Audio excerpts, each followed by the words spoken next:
I've longed for children, but you're the reason we couldn't have them."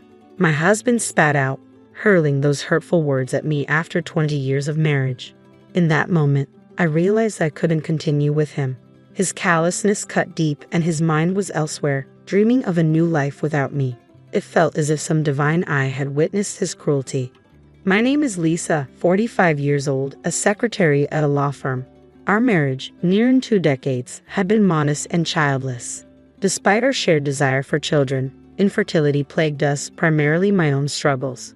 I underwent treatments, exhausting myself physically, emotionally, and financially, only to face disappointment. When I turned 40, we conceded defeat. My husband's desire for children persisted, but I couldn't endure the pain and financial strain any longer. We decided to halt treatments and embrace a childless life, opting for luxury trips instead. Yet the pang of regret lingered, especially when confronted with images of children on TV or greeting cards. Even 5 years post-treatments, guilt and remorse gnawed at me. Then, a school reunion beckoned after a decade. My husband encouraged me to take a break, sensing it as a mini vacation. It felt like a temporary escape from the weight of our childless existence. I realized I had scarcely been out alone since our wedding day, my life consumed by infertility treatments. But a little indulgence now and then couldn't hurt, right? At the venue, catching up with old friends felt refreshing.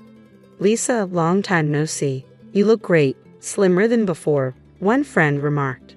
Indeed, I had shed about 22 pounds over the past decade. "Thanks," I replied with a smile. "I envy you. Since marriage and kids, I've gained almost 33 pounds, she lamented. Her words, though innocent, stung a bit. "Any kids for you?" another friend asked. "No, we couldn't," I replied, feeling the weight of the question. "Just the 2 of us." "Oh, sorry for asking such an awkward question," she apologized. "No worries. Let's just enjoy ourselves," I reassured, trying to maintain a lively atmosphere. As conversation flowed, a startling revelation emerged. My son was nearly caught in a marriage scam recently, one classmate shared. I was taken aback. A scam? Yes, they asked him for $20,000 for their wedding, but it fell through, she explained. "What happened next?" I inquired, intrigued. "He couldn't afford it, so he came to us for advice. That's when we uncovered the scam. The woman vanished," she recounted. "It's terrifying," I murmured, shaken by the story. "There are some awful people out there," another friend chimed in. "Really scary." "A marriage scam," I mused, shocked that such deceit could occur so close to home. Thankfully, her son had moved on with a new girlfriend, and the parents seemed relieved. The reunion continued smoothly, eventually winding down. Instead of heading to the after-party, I decided to head home, reflecting on the evening's unexpected revelations. I returned to my hotel, savoring a nightcap alone. It struck me I hadn't checked in with my husband. It was only 10 p.m. He should still be awake. Despite repeated calls, he didn't answer. Perhaps he already turned in. Well, I'd be back tomorrow, so it wasn't a pressing concern. Yet an uneasy feeling gnawed at me. Was it women's intuition? Something felt off. From then on, my husband started arriving home unusually late on weekdays, often inebriated. "Hey, I'm home," he slurred one night, collapsing onto the living room floor. "Are you okay?" I asked, concern creeping into my voice. "Shut up. I'm home. Show some respect," he retorted, his words clouded by alcohol. As I tidied up his discarded clothes, he muttered something about Alyssa. You know, if you were as young as Alyssa. Confusion gripped me. Who was Alyssa? What did he mean by his words? Before I could inquire further, he was already asleep. Could he be cheating on me? The unease I felt that day morphed into a creeping certainty. But no, my husband was a good man. It must be drunken nonsense. Yet doubts lingered, unsettling my thoughts. I tried to reassure myself, but my husband's erratic behavior gnawed at me. Weekends meant early departures and late returns, often accompanied by the stench of alcohol. It had become a pattern I could no longer ignore.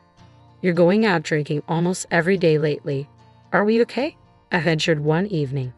"Mind your own business. It's my money," he snapped back, dismissive of my concern. "But we need to save for our future," I insisted. His response cut deep. "Well, I've spent quite a bit on treatments." "That's because you're defective." Even in his inebriated state, his words stung. I could have fathomed he'd speak to me that way. As time passed, his disparaging remarks grew more frequent. "Since you can't have kids, you should focus on showing affection to me," he'd say. With each selfish act, my love for him waned. Gone was the caring husband who once supported me through treatments. Would he ever return? After 20 years, I began questioning the essence of our marriage. But before I could confront him about it, he dropped a bombshell. "We need to talk," he said, his demeanor serious. I returned from work to find him on the sofa, his expression grave. "What's wrong? Why are you being so formal?" I asked, sensing something was amiss. "I want a divorce," he declared bluntly. The words hit me like a ton of bricks. "You're joking, right? Why would you say that all of a sudden?" I pleaded, hoping for reassurance. But the idea of divorce had never crossed his mind before. "Yes," he confirmed, leaving me stunned and bewildered. The revelation hit me like a tidal wave. Divorce? Had my husband been considering it all along? I confronted him, desperate for clarity. "Out of the blue, you want a divorce? What's going on?" I demanded, my emotions raw. "We've been together for 20 years, haven't we? Let's talk this through," I urged, hoping for understanding. But he met my plea with contempt. "You're clueless, aren't you?" he scoffed, his tone laced with bitterness. Confusion clouded my mind. "What do you mean? For 20 years I've wanted children, but because of you I've been denied that chance," he accused, his words cutting deep. His revelation blindsided me. "That's not fair. We decided together to stop treatments," I countered, feeling the weight of sadness and frustration. "I was never okay with that. I've always wanted a child," he confessed, his voice heavy with regret. Tears threatened to spill as the reality sank in. "Well, if you sign the divorce papers, I won't have anything else to say," he declared proudly, pushing the papers toward me. But his next words struck like lightning. "I've already decided to remarry." "Remarry? With a 20-year-old? I gasped, disbelief coursing through me. "That's right. Alyssa," he confirmed, a smug satisfaction in his tone. Alyssa, the name echoed in my mind, the same name he had mentioned before. Woman's intuition, it seemed, was not to be underestimated. I felt a flicker of self-satisfaction, but I knew it wasn't the time for indulgence. Then my husband showed me a picture of his so-called adorable Alyssa. As I examined it closely, I struggled to contain my laughter. Surely, this had to be a joke. How could something like this be real? I prayed he didn't notice my odd reaction and swiftly composed myself. "So, you really want a child that badly?" I questioned, masking my incredulity. "Yes, because you can't give birth. There's nothing we can do about that, right? You'll agree to the divorce, won't you?" he pressed, oblivious to my internal turmoil. "I suppose there's no choice," I replied, feigning distress, though secretly his sheer idiocy made the decision easier. With each passing moment, the thought of divorcing him grew more appealing. It felt like divine intervention guiding me toward the right path. With a heavy heart, or so I pretended, I signed the divorce papers and left him behind. I couldn't help but feel a sense of anticipation. Surely, he would regret his actions soon enough. Time would tell. Fast forward a year after the divorce, and I encountered him on my way home from work. His appearance shocked me. "Lisa, please help me," he pleaded, his shabby appearance a stark contrast to the man I once knew. "Excuse me, who are you?" I asked, genuinely not recognizing him. "It's me, Lisa. I need your help," he insisted, desperation evident in his voice. I hesitated, taken aback by his transformation. "Long time no see," I finally managed, unsure of how to react. In that moment, I realized the tables had turned. It was now his turn to seek assistance, and I held all the cards. "Please introduce me to your company's lawyer," he implored, his request a humbling reminder of his downfall. I couldn't just agree to help out of the blue. It seemed my ex-husband was facing financial troubles. I had sensed it from his appearance, but I never imagined he would change so drastically within a year. "If it's your first consultation, it's free, but to hire them, you'll have to pay their fee," I explained, trying to navigate the situation. "I don't have that kind of money. Please help me," he pleaded, desperation evident in his voice. Perplexed by his sudden predicament, I decided to hear him out. We found ourselves in a nearby cafe where he began to share his story. "Well, actually," he started, but before he could finish, I interjected. "Did that girl Alyssa run off?" I asked, a sudden realization dawning on me. "How did you know?" he responded, surprise evident in his voice. Just as I suspected. When you showed me a picture of a girl named Alyssa, it clicked. She looked exactly like the one who killed a classmate's son at a reunion, I explained, recalling the warning given by the classmate about a woman named Sally, approximately 22 years old. Her age and name are probably fake, of course. The swindler wouldn't use her real name, I added, connecting the dots. Of course you knew about Alyssa, didn't you? He questioned, realization settling in. Well, I guess you could say I knew. But what happened? I inquired, eager to unravel the full story. When I pressed my husband for an explanation, this was the story he offered. About a year ago, he met a woman named Alyssa at a nightclub. My husband, who had always harbored a desire for children, seemed to have shared his thoughts with her. It was during one of these conversations that Alyssa made an astonishing offer. She could bear a child for him. Their relationship blossomed from there. He started frequenting the club almost every weekday and spent weekends with Alyssa outside its confines. In the process, he depleted $10,000 from his savings, accumulated during his single days. Despite this, Alyssa never demanded lavish gifts or expensive outings. She was content just to share a drink with him at the club. She was different, he insisted. Not like the stereotypical club girls you often hear about. She didn't care about designer goods or jewelry. She was happy as long as I was there with her. He painted Alyssa as hardworking and sincere, emphasizing their agreement not to touch each other's savings from their single days.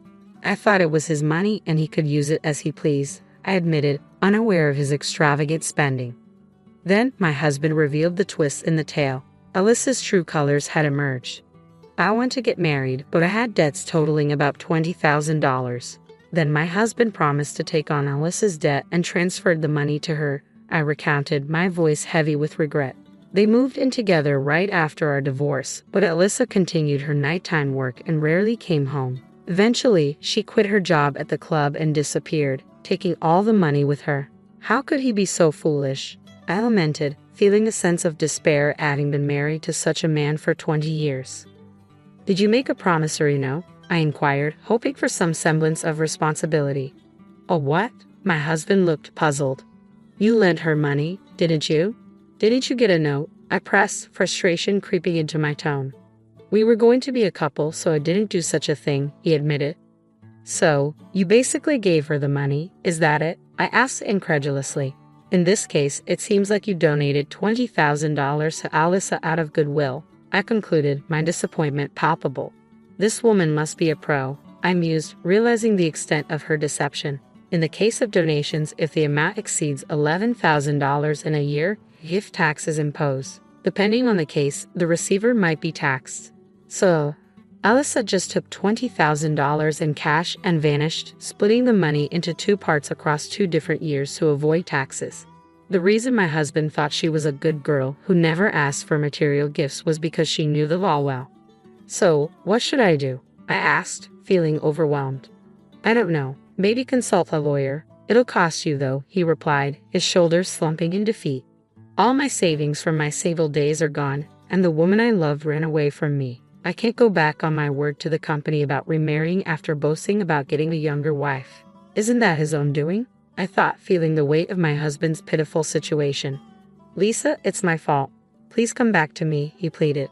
I realized after you were gone, you were the only one who cared about me. I don't need kids anymore. I'll let you do as you like. You must have been lonely too, right? But his misunderstanding persisted. That matter had ended half a year ago in my mind, so I confronted him with reality.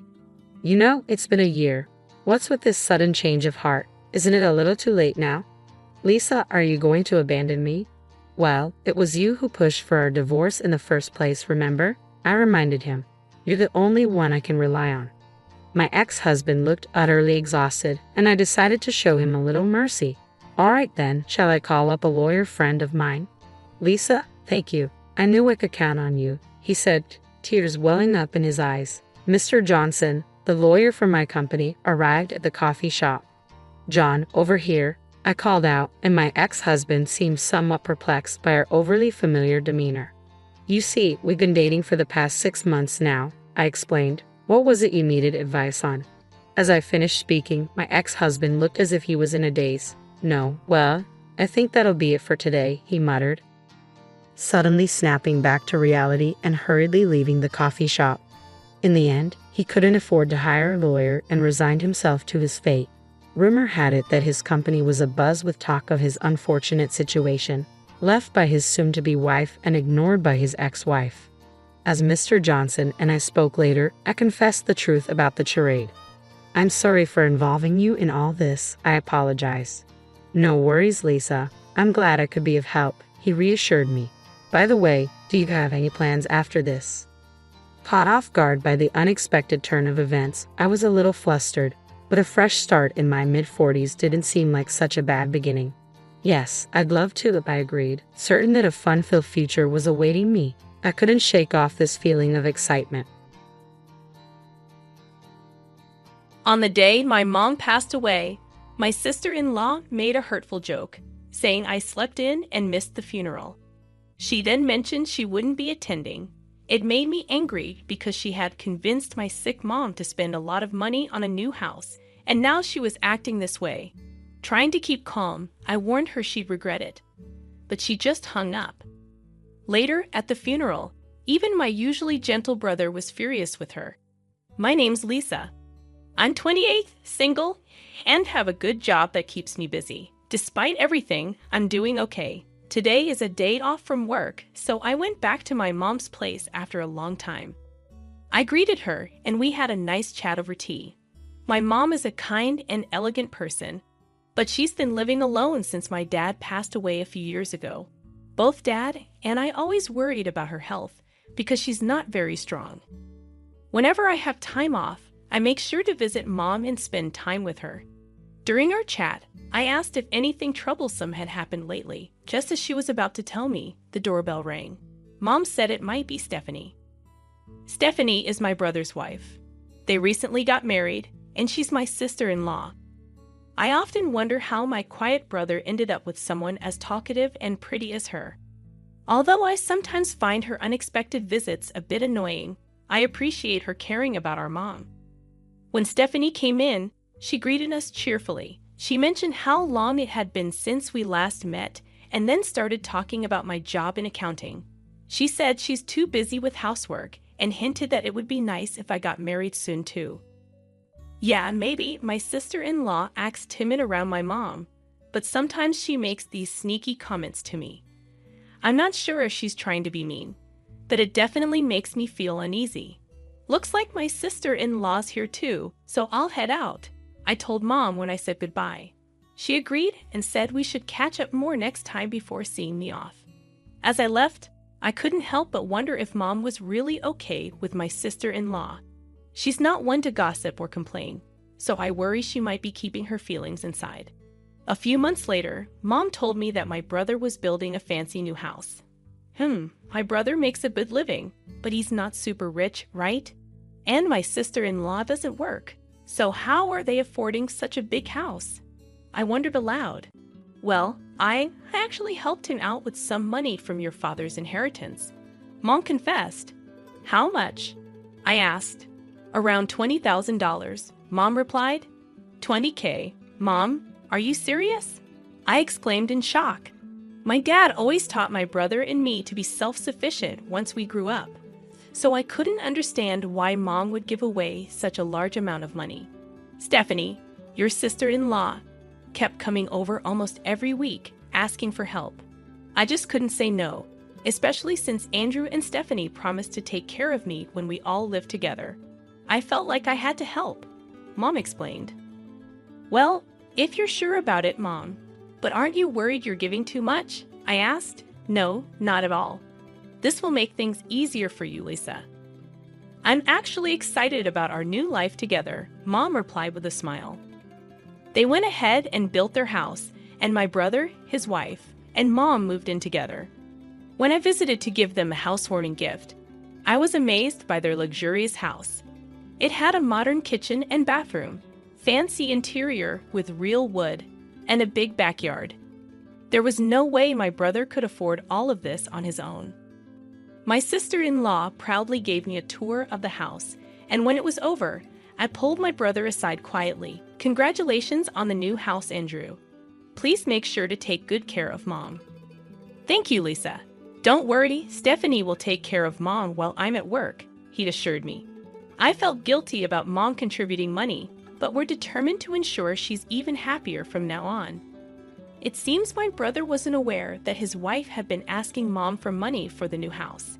He's a good and kind person, but sometimes he can be a bit clueless. "Okay, just make sure you both take care of Mom. And you, focus on your job," I advised. "Let's not talk about work." "Oh, sorry, my bad," he replied. After our conversation, I gave my brother an envelope with some cash and a standing clock. "This clock can help monitor health, so please put it somewhere in the living room where Mom can see it easily." "Wow, this clock is really advanced, huh? But it could be helpful for Mom. And it looks stylish too. Let's place it here," my brother said, setting the clock on a shelf in the living room. "I should head home now." "Take care," I said. My sister-in-law was busy on the phone in another room, so I left the impressive house with my mom and brother seeing me off. 6 months had passed, and it seemed like my mom, who had been a worry, was doing well with my brother and his wife. I was able to focus on my work, thinking that these peaceful days would continue until I received the heartbreaking news of my mom's passing. When my brother came back from work, he found our mother had stopped breathing. It appeared she had passed away alone in her room. The doctors at the hospital said her existing heart condition, worsened by stress, was likely the cause of death. "Mom, why now? I wish I had come home sooner. I'm so sorry." My brother and I held onto our now lifeless mother, tears streaming down our faces. My sister-in-law, Stephanie, was not there at the time. "Brother, wasn't Stephanie supposed to be home? And what do they mean by overwork?" I asked, feeling puzzled. "No, she wasn't home. And about the overwork, I'm not sure. Stephanie took care of all the household chores, so it doesn't make sense," my brother replied, sounding confused. Feeling uneasy, I said, "Well, first things first, we need to arrange Mom's wake and funeral. You'll probably need to take the lead as the chief mourner, Andrew." "You're right, Lisa. Can you help me?" my brother asked. So my brother and I started working hard to prepare for the memorial service. It was chaotic, trying to organize everything for my mother's funeral, finding a place, making plans, reaching out to people, and more. Somehow, we managed to get through the wake, and the next day was the funeral. While my brother and I were busy with visitors, my sister-in-law just sat around doing nothing. Stephanie didn't lend a hand or show any emotion. Despite feeling increasingly frustrated with her, the hustle and bustle of the moment kept me from confronting her. "Andrew, tomorrow's the funeral, and you'll be quite occupied as the chief mourner. Why don't you and Stephanie go home for a bit? I'll stay here," I suggested. "Yeah, I appreciate that, Lisa. Thank you," my brother replied. After they left, I got my work laptop out in the now empty room and started working. I barely slept throughout the night. The next morning on the day of the funeral, even though it was scheduled to start at 10 a.m., I met up with my brother at 6 a.m. to get ready. We were swamped with preparations, going over the eulogy my brother had written as the chief mourner, meeting with the funeral director, and more. My brother mentioned that Stephanie would join us later for the actual funeral. And then, around 9:30 a.m., I got a call from Stephanie. "Hello, Lisa. I'm calling because Andrew isn't answering his phone." "Okay, and, I just woke up, overslept. I won't be able to make it to the funeral." Struggling to keep my voice steady and not let my anger show, I replied, "Okay, but you might regret missing it, you know." "Stephanie, I don't think that's a good decision. Anyway, I understand you're busy, but try to hang in there," I said before Stephanie hung up. "Hey, was that Stephanie just now?" my brother approached and asked. "Yeah, she overslept and said she's not coming today," I replied. "What? That's unbelievable." "It's our mother's funeral," my brother exclaimed. "Let's just focus on the funeral, Andrew. I'll talk to you about something afterward," I said, trying to keep things calm. Somehow, we made it through the funeral together. My brother and I paid our respects to our mother's remains, but Stephanie was still nowhere to be found. What was she thinking, not showing up for her own mother-in-law's funeral? By the way, Lisa, what did you want to show me? My brother asked, trying to shift focus. Sure, Andrew. Take a look at this, I said, pulling out my laptop. What is Displayed on the screen was the living room of my brother's house. It dawned on my brother that the clock I had given him as a gift had a hidden camera installed, meant for keeping an eye on elderly folks or pets. I had given it out of concern for Mom, but since she seemed fine, I didn't want to invade anyone's privacy, so I hadn't looked at it until now. However, yesterday, I decided to check the footage from the past week. Here it is, I said, opening a few videos. My brother watched them closely, holding his breath. What the footage showed was heartbreaking. My sister-in-law was exploiting our mother, harshly assigning all the household chores and tasks to her, from cooking to laundry to cleaning. My frail mother was being forced to work to exhaustion. While Mom was busy with the housework, Stephanie would slack off and go out. In the footage, you could occasionally see Mom clutching her chest in discomfort and hesitating to call someone on her phone, only to decide against it. Mom couldn't tell us about the mistreatment she was enduring from Stephanie. She always wanted our happiness, you know, Mom. I had no idea. Please forgive me. Both my brother and I saw it. The pain of seeing our mother in such a situation was almost unbearable. Lisa, can we see the footage from the day Mom passed away? My brother asked me. I haven't checked it, but Mom passed away in her own room, so I don't think we have any recording of her, I replied, setting the recorded footage to the date our mother passed away. After finishing her morning chores, my mother was seen clutching her chest as she headed towards her room. They said she passed away around 2 p.m. The living room was empty for a while. But as we fast-forwarded the recording, Andrew spoke up. Hey here, stop it and turn up the volume. Around noon, my sister-in-law appeared on the camera. When we turned up the volume, we could hear her voice. Hey, mother-in-law, mother-in-law. My sister-in-law called out towards my mother's room. But when there was no response, she seemed to assume my mother wasn't there. She then sat down on the sofa and made a phone call. Hello, thanks for being with me just now. It seems like the old lady is out and about, leaving the house chores half done. Wonder what she's up to. It sounded like she was talking to someone she had been with since morning. Hearing the harsh conversation, I couldn't help but grimace. My sister-in-law continued. What, she's dead? That would be something. But then again, I could skip the funeral and maybe go on a trip with Daniel. I mean, opportunities like these don't come around very often. My brother and I stared in disbelief. The person on the other end of the line was my sister-in-law's lover. Wouldn't it be nice if that really happened? Then I could make up some story about domestic abuse for my husband, get a big divorce settlement, and buy this house. Then Daniel and I can live here together. My sister-in-law continued her conversation. So, where do you want to go if we take that trip? I'm thinking. My brother abruptly interrupted. He stopped the video, his expression changing from his usual kind and gentle demeanor to one filled with anger. Lisa, I need your help. We're going to confront her. I nodded in agreement with my brother's words and immediately made a phone call. The next day, my brother called while I was at home. Lisa, she's back. Can you come over? He asked urgently. Of course, I'm on my way, I replied, rushing over to my brother's house. As I arrived, my sister-in-law came out to greet me with a forced smile. Well, hello there, Lisa. What brings you here on such short notice? You really should have let me know you were coming, she said, looking slightly annoyed. Andrew called me here. Please come this way, my brother interjected, leading us inside the house filled with the scent of incense. We all sat down at the dining table. What's going on, you two? It sounds serious, I said. I do feel bad about missing the funeral. I addressed my sister-in-law, Stephanie, in my usual tone. But ever since you moved in, you've been treating our mother like a servant, haven't you? And even though she was sick, you made her pay $20,000 for the new house. Huh. What are you talking about? I did all the housework. Are you trying to start a fight? Stephanie retorted defensively.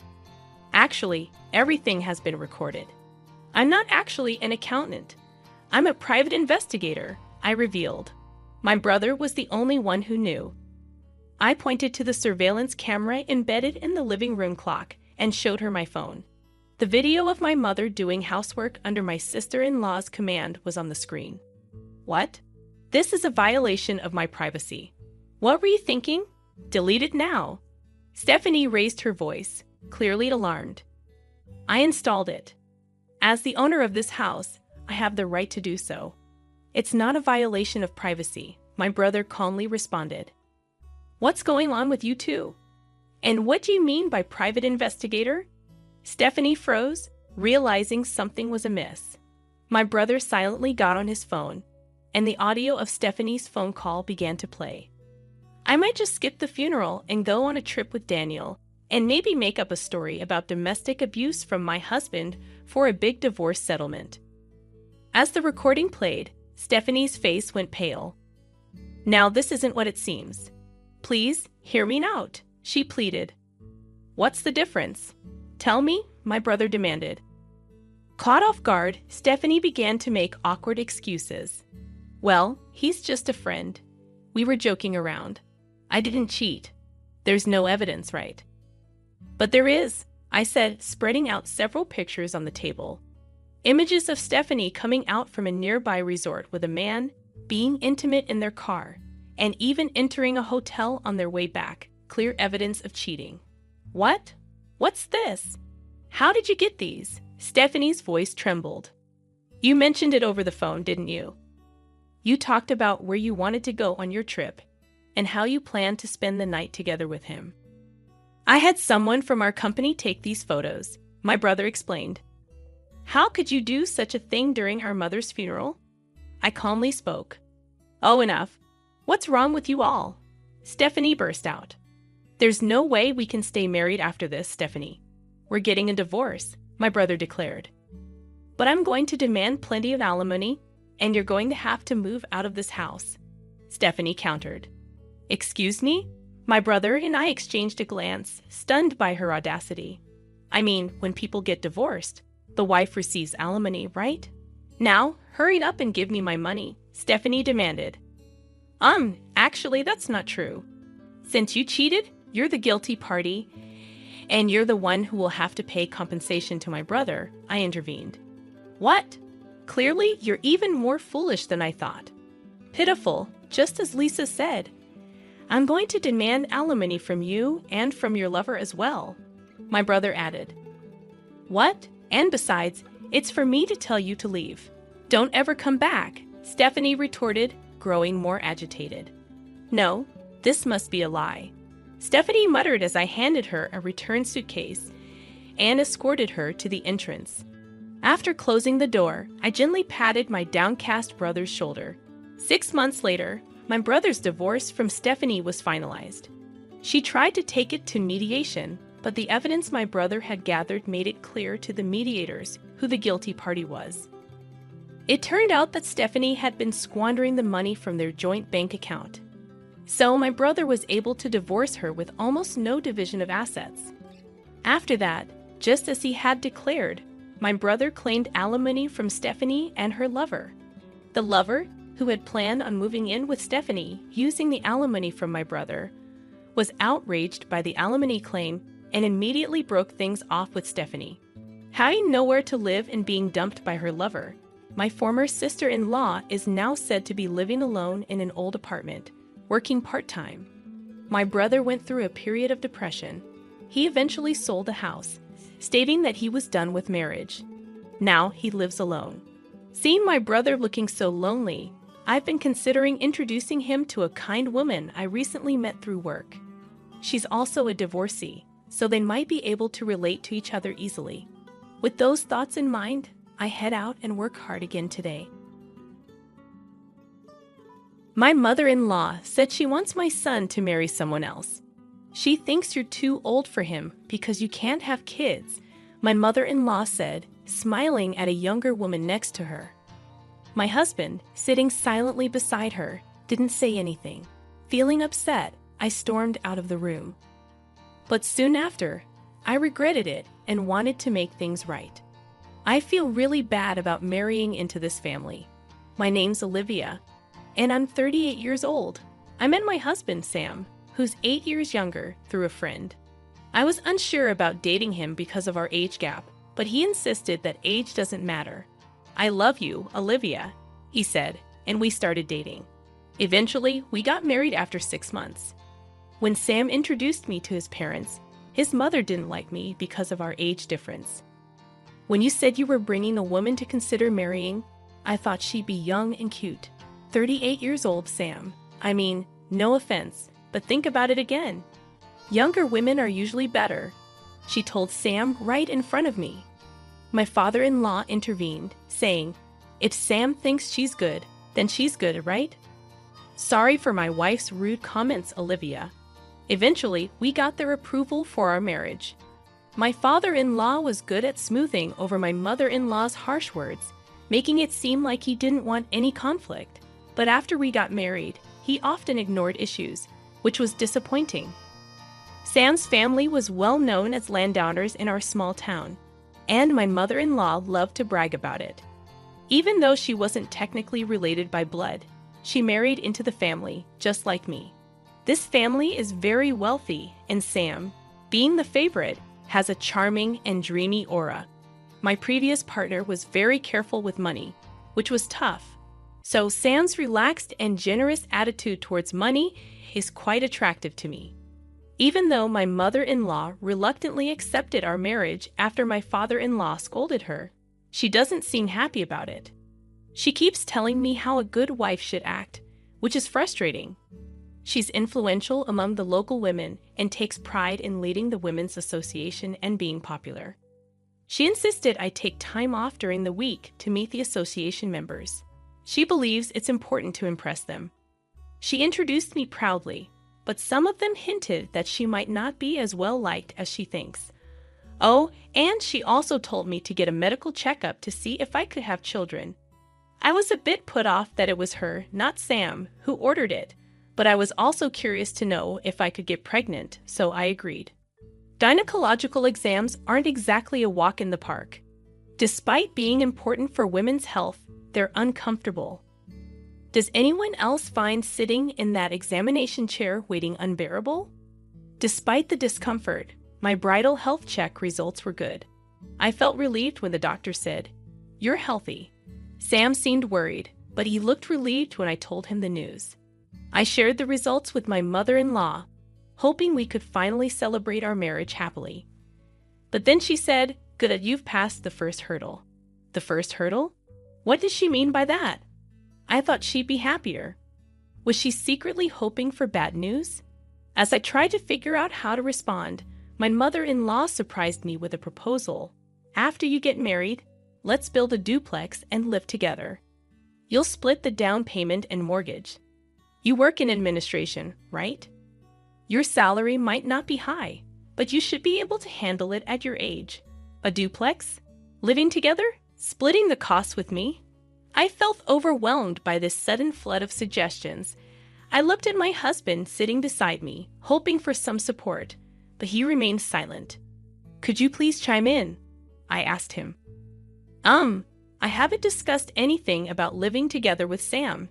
And, well, before we talk about a duplex and living arrangements, I'd like to address the comment about my job, I said, feeling a bit hurt. You haven't discussed it. Oh, well, Sam probably thought it was understood. That's not good. We'd always planned that when Sam gets married, we'll all share a house and live together. My mother-in-law insisted. I felt a chill run down my spine. Always? Is she implying she drilled this idea into Sam's head by repeating it constantly? That's correct. That's what I had in mind. Wait, you didn't know about this? Why are you agreeing so easily? My mother-in-law questioned. I'm sorry, but I had no idea about this plan, and I can't make a decision without discussing it with Sam first. Can we please hold off on this for now? I said before leaving my in-laws' house. Later, when I talked to Sam, he admitted that after we got married, he intended to build a duplex on his parents' property and live with them.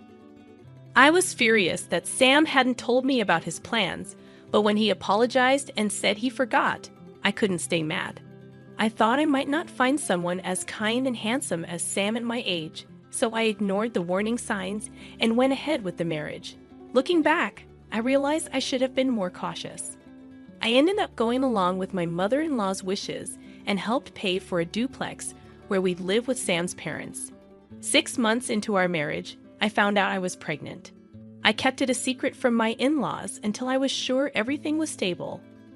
When I finally told them, they were thrilled and started discussing baby names, assuming it would be a boy, although we didn't know the gender yet.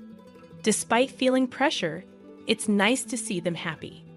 I was advised to quit my job for safety reasons, but since I help with my family's business, I have some flexibility. I decided to keep working as long as it doesn't strain me too much. My pregnancy was going smoothly, and I started feeling the baby's movements, a long-awaited joy. It's a mysterious yet happy feeling to sense a tiny life stirring inside me. I'm grateful for the joy of being a woman and experiencing this miracle. Sam, my husband, and my in-laws eagerly anticipate the baby's growth at each checkup, and I can't wait for the child's birth.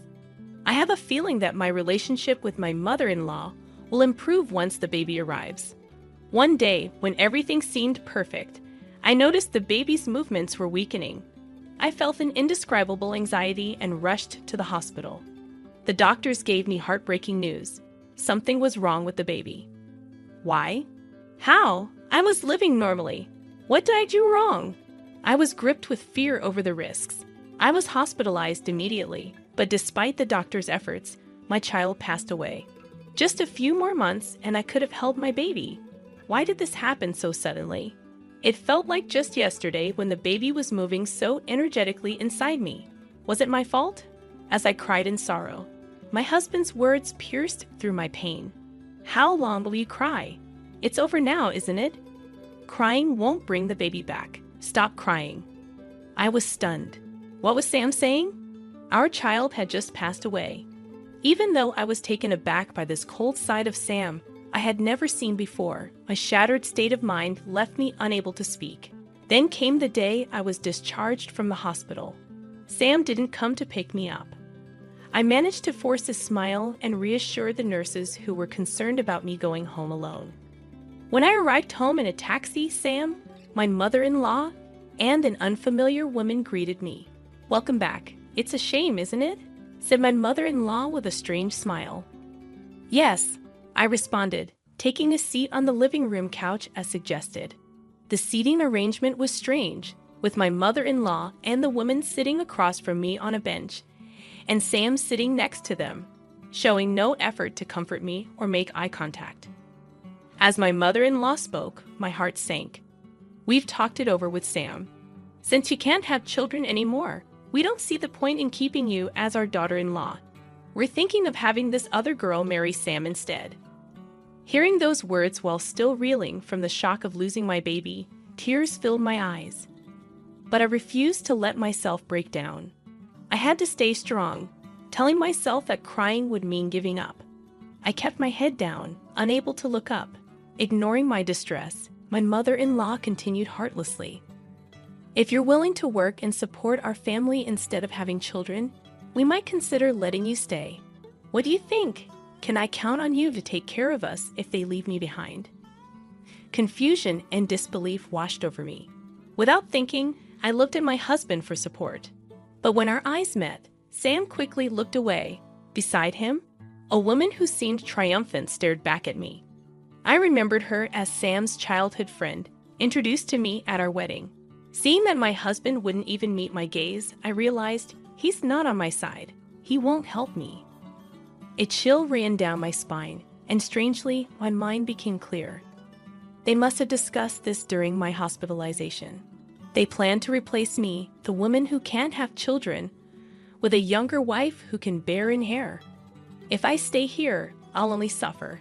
There's nothing for me here anymore. With newfound clarity, I addressed Sam. "I understand where you stand.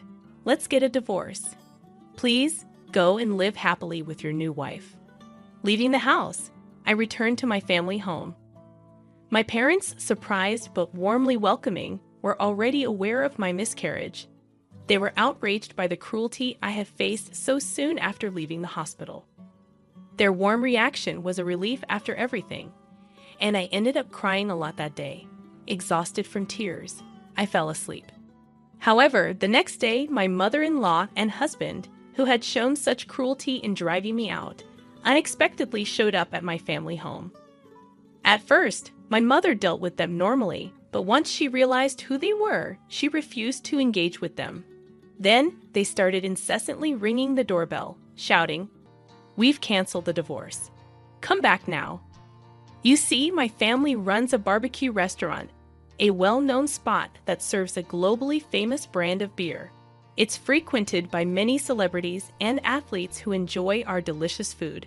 However, my husband's family comes from an old, respected background, and they looked down on our family, thinking that running a restaurant was somehow shady. They had this outdated belief that restaurant businesses were inferior, and they saw our family as less well-off. We even invited them to dine with us once before the marriage, but they declined, saying beef. We always eat at certain places. Eating meat from other restaurants gives me heartburn. Sorry. During the pre-wedding meetings, they indirectly belittled my family with remarks like, "Oh, you run a restaurant, right? That's so old-fashioned. Oh, I see, from your parents' generation. Dealing with beef, huh? Well, respectable families don't engage in such businesses." It hurt to see my parents, who had worked hard to raise me, being treated this way, but they brushed it off with a laugh, saying there are always people with narrow mindsets. On the day I left after the divorce, my husband and mother-in-law happened to see our restaurant being featured on TV. Up until then, they had shown no interest and considered my family beneath them. But they panicked when they saw the restaurant described as running its own farm that produces top-quality beef, enjoying extreme popularity with meat exported worldwide, being highly successful and lucrative. Suddenly, they tried to cozy up to me, saying, "If your family were wealthy, we wouldn't have talked about divorce. We're sorry for yesterday. We weren't thinking clearly. Please come back." After all their talk about children and heirs, was it really all about money in the end? My husband Sam and his family never asked much about my job, so I had simply told them I worked in office administration for my family's company, leading them to believe I was a low-paid and incompetent employee. Consequently, they probably assumed that asking me to pay for the house would make me give up on the marriage. In reality, I managed the meat export division of my parents' company, earning a substantial income for an office worker. Fortunately, I had saved up a good amount due to getting married later in life, allowing me to provide the money they demanded. I am also a major shareholder in the company and aspire to eventually take over my father's position to further expand the business. Despite this, they had never shown any interest or asked me about my role until it was highlighted on TV, leading to an overnight change in their treatment of me. Despite incessantly talking about wanting children, it became apparent that money was their primary concern. Their shallowness appalled me. Finally, my father, who had been silently observing the situation, lost his temper and kicked Sam and his parents out. "Thank you, Dad. You saved me," I said. My father, still seething with anger, began drinking and cursing at them. He had me explain everything from before the marriage without holding back any details, believing I couldn't handle this alone. My father promptly contacted a lawyer he knew, leading to a demand for damages since I was unjustly evicted. We also asked for reimbursement for the housing funds I had provided during our cohabitation. The claim was acknowledged, and it was decided that I would receive a refund for the expenses I covered. However, Sam alone couldn't repay the loan I had taken out, so his family home had to be sold. They had built a lavish house on rural property just for show, leaving a considerable mortgage remaining even after the sale. Moreover, the house was filled with the eccentricities of Sam's mother, making finding a buyer willing to accept it as is doubtful, suggesting that disposal could take time. Fortunately, they managed to sell some land they owned separately, allowing me to recoup my money first, which was a relief. At this point, I was grateful for marrying into a landlord's family. Sam and his parents were forced to leave their beloved two-family home and now seem to be struggling in a rented apartment, facing difficulty repaying their loan. As for the woman who was planning to marry Sam, she was only interested because she thought she'd live in a big house and that his family was wealthy. But as soon as she found out they were going to lose the house and still be in debt, she disappeared. It was probably the best decision for her because if she had married him, she might have been pressured to have a child and forced to work due to her young age. News travels fast in this rural area. Gossip spreads like wildfire, especially when it involves a well-known family like Sam's. People are buzzing with interest, commenting on how poorly they treated me and how they used to flaunt their big house, but are now in debt and living in an apartment. With both the wife and potential new wife gone, their family line might end with this generation. It's incredible how accurate the rumors are and makes you wonder who's been watching all this. The power of a rural network is quite something. Now my bossy mother-in-law, who used to act like she owned the place, sneaks around even when shopping, worried about people's stares. My parents remind me, "We warned you not to marry into a family that would insist on testing if you could get pregnant before marriage, didn't we?" And brush off the situation. They even console me in their own way, saying, "Olivia just rushed into marriage a bit. Don't worry about it. It's fine if you stay home." They try to be understanding in their own way. Despite the troubles of being kicked out and going to court, I can see they're happy to have their daughter back home. I'm grateful for their warmth. It feels like I was just dreaming or living a nightmare during my married life. But now I'm free. I may have a divorce behind me, but I'm still in my 30s. I haven't given up on marriage. Once things settle down, I plan to work hard to find a new partner. But for now, maybe I'll focus on doing good things for my parents. You took the pain pills, right? So you shouldn't hurt anymore, right? And go ahead and vacuum. My husband looked at the pills I just swallowed. Wait a bit for them to work. I'll do the vacuuming properly, I said. He got up with a big sigh. I'm not saying I want to switch chores with him, but he could at least wait a bit, I thought, trying not to sigh. Suddenly, a sharp pain shot through my back, and I fell to the floor. I saw my husband rudely propping his foot on the back of the sofa. The pain was so bad I couldn't talk. Did he just kick me in the back? My husband laughed at me. I don't care if you're in pain. Just hurry up and vacuum. My name is Sally, and I'm 27 years old. I'm a regular housewife living with my husband Jacob. Our story goes back to when I joined the same company where Jacob worked. After finishing university, I got a job in sales. Jacob helped me a lot in the beginning, acting as my mentor. Jacob was handsome with short hair and customers liked him. He had a talent for persuading people and sealing deals easily.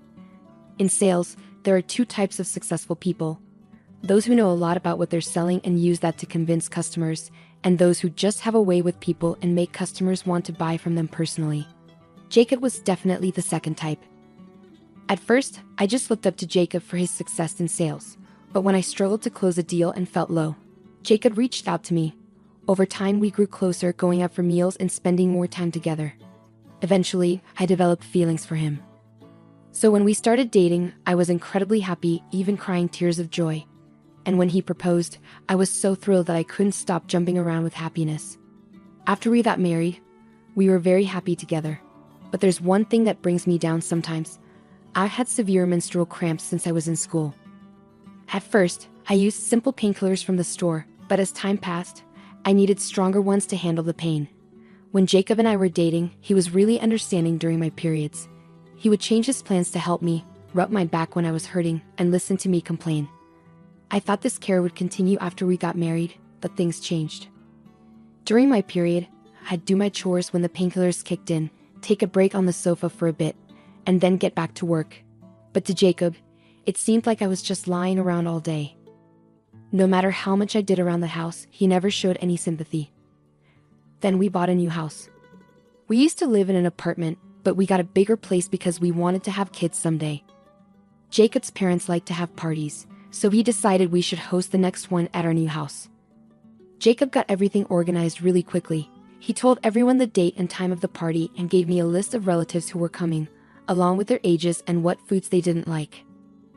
I was shocked when Jacob told me, sounding annoyed, that I needed to cater to everyone's taste for the party and that he wouldn't forgive me if I bought ready-made food.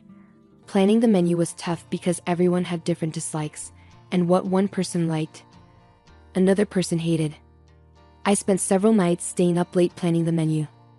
Then, just as my period, which was a bit late, started, I took a painkiller and finished cleaning the room. I decorated it with flowers, put out air fresheners, and kept going over the party plans in my head. That evening, I finished preparing the food for the party and went to bed. Jacob was laughing loudly at the TV while having his nightly drink while I was trying to finish up, dealing with my period pain. I fell asleep, remembering Jacob's laughter. On the morning of the party, I woke up before Jacob made breakfast and started cooking for the guests while tidying up. I kept checking the clock nervously as I worked. After finishing cooking, I set the dishes on the table and checked the entrance, living room, and bathroom thoroughly. The painkiller was wearing off, and the pain was getting worse. I sat down on the sofa, feeling like I couldn't bear it anymore. I wanted to lie down, but I had done my hair and makeup nicely, and I didn't know when the relatives would arrive, so I stayed seated. I looked at Jacob, who was watching TV with a drink in his hand. Even though we had to greet the guests soon, he was already drinking. I wanted to say something, but the words wouldn't come out. Jacob noticed me looking at him and glared back. "What's wrong? Are you telling me not to drink so early?" Jacob asked. "No, not really." Suddenly there was a loud noise. "I get nervous too, you know. And you seem so relaxed on the sofa. I figured you were done getting ready," Jacob said, setting down his drink and walking toward me. His stare made me feel uneasy, and I had a bad feeling about it. "I'm almost done, but my period started. I took some painkillers, but they're wearing off, so I'm taking a short break. I'll be fine soon," I explained to Jacob. Hearing this, Jacob let out a heavy sigh and glared at me. "Don't act like a victim just because of a little stomachache. My mom never complained like this," Jacob snapped. Right after he said that, I felt like Jacob was walking behind me, but suddenly, I was kicked in the back and fell from the sofa to the floor. It took me a moment to realize I had been kicked. Ignoring me, Jacob sat back on the sofa and started playing a game on his phone as if nothing had happened. I didn't understand what was going on, but one thing was clear. Jacob was enjoying his game, not apologizing at all. As I tried to get up to leave, Jacob suddenly fell to the floor. I quickly looked up to see his father standing behind the sofa, looking very angry. I couldn't take my eyes off him.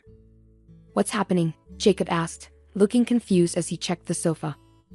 "Dad, did you just push me?" Jacob inquired, picking up his phone from the floor. "I didn't just push you, I shoved you," my father-in-law replied. "Why? What's going on?" "Wait, are you serious? Why would you kick someone in the back? Especially Jacob, she's your wife," my father-in-law scolded him. Jacob seemed a bit surprised by my father-in-law's anger. "Well, you know, I had a few drinks and lost control," he tried to explain, but my father-in-law wasn't buying it. "Don't blame it on alcohol. No excuse for a man to hit a woman," my father-in-law said firmly. "What do you mean?" "It's just a way to discipline," Jacob argued back. "Discipline?" She was taking a break on the sofa because she was in pain.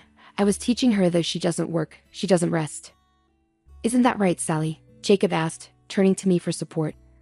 I didn't know how to answer Jacob's sudden question. I had finished preparing and was just trying to rest on the sofa. Maybe I should just tell the truth. Seeing my dilemma, my father-in-law looked at me. "Sally, is what Jacob said true?" he asked. I couldn't bring myself to answer. If I told the truth now, Jacob might get upset, and that wouldn't be fair to the relatives who were coming over to see our new home. I was trying to figure out what to say when my father-in-law spoke again. "Sally, your silence says a lot, doesn't it?" he remarked. "Sorry," I managed to mumble, feeling confused by his words.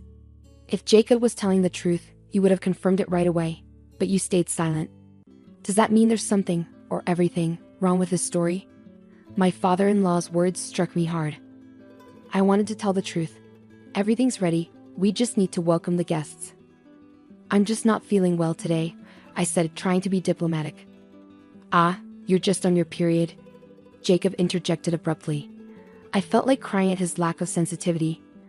I had carefully chosen my words to avoid such a direct topic in front of my father-in-law, and yet, stop saying my period is just an excuse for feeling unwell. If you're done with your tasks, just say so. It seems like you think I'm sitting around doing nothing because I haven't finished. Jacob kept talking, not noticing how hard I'd been working. That's how Jacob saw things. He didn't remember me telling him earlier that I was almost done with the preparations. He didn't see all the work I've been doing since early morning, even since yesterday, getting everything ready and cooking. He didn't see me taking pills to cope with the pain and keep going.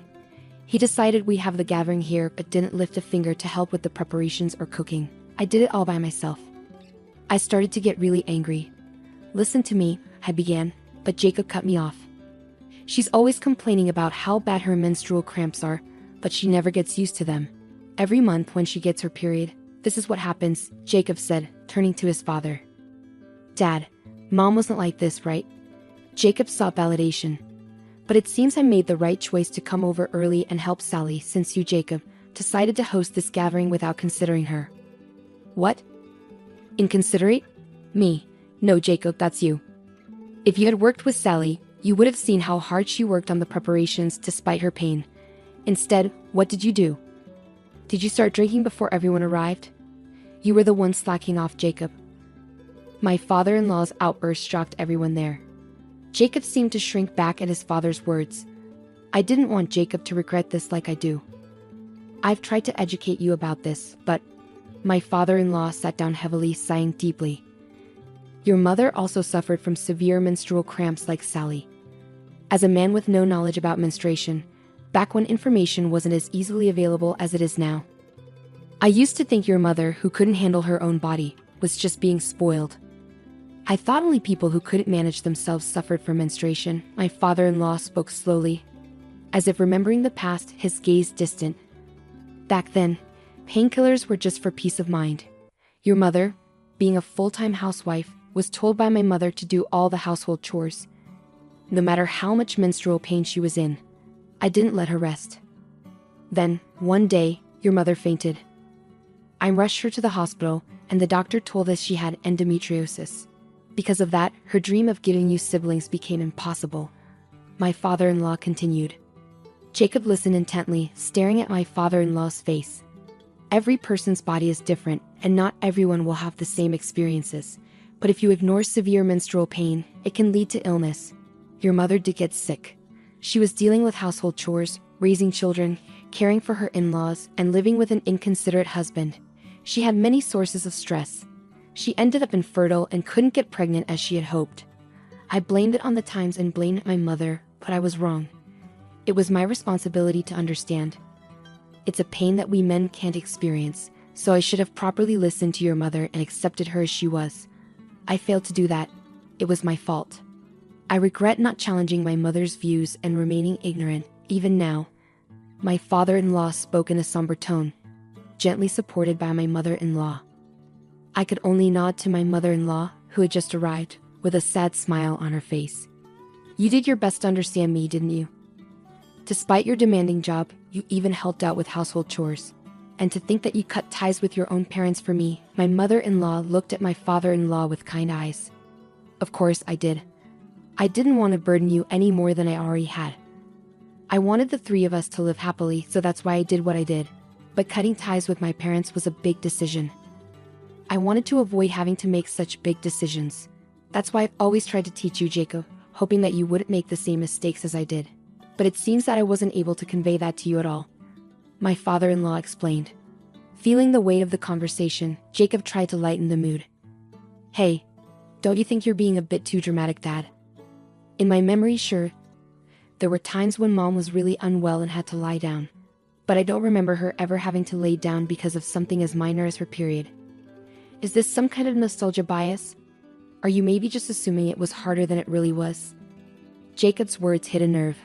My mother-in-law's hand, resting on my father-in-law's shoulder, trembled slightly. He gently patted her hand and gave Jacob a stern look. "You just forgot." Of course, as a mother, she'd want to shield her child from worry. She tried her best not to let you see. But if it were just a matter of gritting your teeth and bearing it, it wouldn't be a disease. Your mother did have to lie down because she was suffering from period pain. I remember you coming home from school and saying that she was asleep again. I remember having an honest discussion with you about it. She wasn't just shirking responsibilities. She had no choice but to lie down because she was unwell. It seems you didn't even notice that. You weren't looking at Sally, and you weren't looking at your mother either. My father-in-law expressed his disappointment. Upon hearing Jacob's words, my father-in-law looked visibly disheartened. I didn't know what to say or if I should even try to ease the tension. Just then, there was a knock at the door. Glancing at the clock, it was 5 minutes before our agreed gathering time.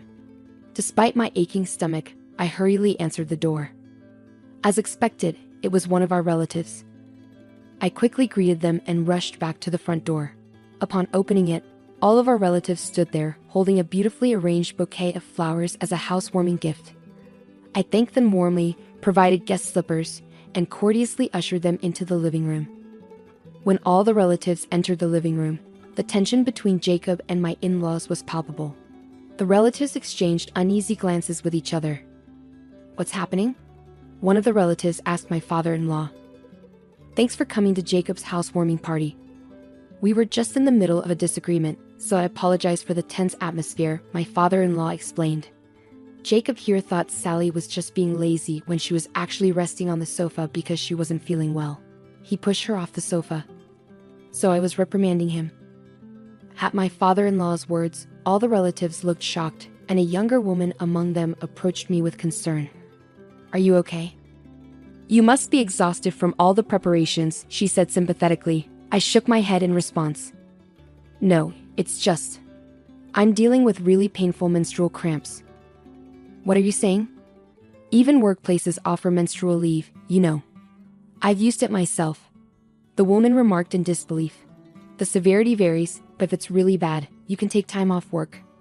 Why can't you rest at home?" With determination, she turned her gaze towards Jacob, who seemed intimidated by the disapproving looks from his parents and all the relatives. Unable to withstand their stares, Jacob hurriedly left the room and retreated to his own. Despite his departure, neither his parents nor any of the relatives followed him. It appeared that the relatives understood my mother-in-law's condition, and even the men showed empathy, which was a relief. Immediately, my father-in-law and mother-in-law approached me, apologizing profusely for their son's behavior, while the relatives admired the newly constructed house and praised the delicious home-cooked meal I had prepared. Not a single person blamed me. Everyone was impressed by the meal I had served, and I received plenty of compliments. Feeling somewhat uplifted, the painkillers began to take effect, and I found myself enjoying the gathering. After some time, I received an email from Jacob. In his message, he expressed frustration that he couldn't enjoy the event because of me and lamented how unfair it was that he was being isolated from the family, with no one taking his side. His choice to communicate via email rather than face-to-face conversation left me feeling upset.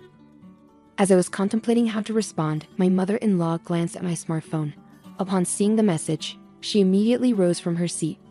My father-in-law, noticing her reaction, inquired, "What's happening?" My mother-in-law swiftly took the smartphone from me and handed it to him. As my father-in-law read the message, he too stood up abruptly. "He still doesn't get it. We need to take him back and start over with his education," he declared. It was an unexpected development, but my in-laws appeared resolute. Soon, the relatives also voiced agreement, suggesting that Jacob needed to be re-educated, and it seemed they were fully supportive of the idea. After some time, as the relatives gradually departed, my mother-in-law made her way to Jacob's room and pulled him out. With both his parents gripping his arms, they whisked him away before he could protest. About a week after Jacob returned to his parents' home, I received an email from him. He shared how my mother-in-law had been tirelessly educating him about women's bodies, the challenges of menstrual pain, and even had him do household chores while pretending to experience menstrual discomfort. He complained about the difficulty of balancing work and chores. I couldn't help but chuckle as I read his complaints. It seemed like they were indeed starting his education from scratch, just as they had promised. Perhaps now he was beginning to grasp a bit of what I had been going through, and it brought a smile to my face. During Jacob's absence, I decided to address my menstrual pain head-on. Encouraged by my female relatives who suggested seeing a gynecologist for my severe discomfort, I visited a clinic. The doctor provided helpful advice on medications and lifestyle changes. Living without Jacob's interference turned out to be surprisingly comfortable. I could go about my day at my own pace and rest on the sofa whenever I needed. It was a life where I could prioritize taking care of my body. I found myself wanting to prolong this peaceful period. Part of it was due to my mother-in-law's guidance, but mostly I simply enjoyed the relaxed lifestyle. I chose not to respond to any of Jacob's emails. A few weeks later, Jacob returned home with my in-laws. They sat him down at the dining table and handed him a business card. It turned out to be a lawyer's contact information, and I was shocked, fearing that we were about to initiate divorce proceedings right then and there. Feeling slightly overwhelmed, I listened as my father-in-law spoke quietly.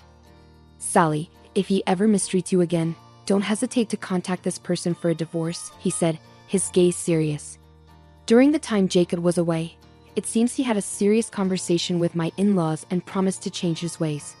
Since then, Jacob has kept his word, no longer acting arrogantly and willingly helping with household chores, especially when I'm struggling with my period. His dismissive comments about my period and its pain had also gradually faded away. Finally, I found myself settling into a peaceful life with Jacob, which was a huge relief. Going forward, I intend to prioritize my health and well-being, living sensibly